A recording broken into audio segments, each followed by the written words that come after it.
சூர்யா 45 படப்பிடிப்பு துவங்கிட்டாங்க. ஜோதிகாவும் சூர்யாவும் கோவில்ல வழிபட்டதை கூட இப்போ அதிகமா அதை விமர்சிக்கிறாங்களே சார். இதுக்கெல்லாம் காரணம் முன்னாடி செஞ்ச வினை தானே? ஒரு வினையும் அவங்க செய்யலையேங்க. என்ன வினை செஞ்சாங்க சொல்லுங்க சார் ஜெய் பீம்ல நடந்த விஷயமும் இந்த கேலண்டர் விஷயத்தை சூர்யாவோட கனெக்ட் பண்ணிட்டாங்க. இயக்குனர் மன்னிப்பு கேட்டாரா இல்லையா?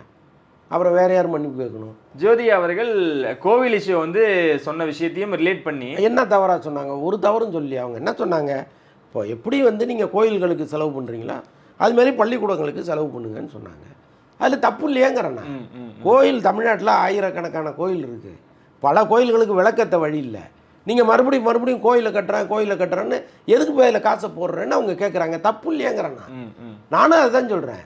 நீ கோயில் கட்டுற காசுக்கு ஒரு ஸ்கூல் கட்டு, ஒரு 10 பேரை இலவசமாக படிக்க வை. அதுதானே எதிர்காலத்தில் உங்களுக்கு வந்து ஒரு பிரைட்டான நாடாக இதை உருவாக்கும்.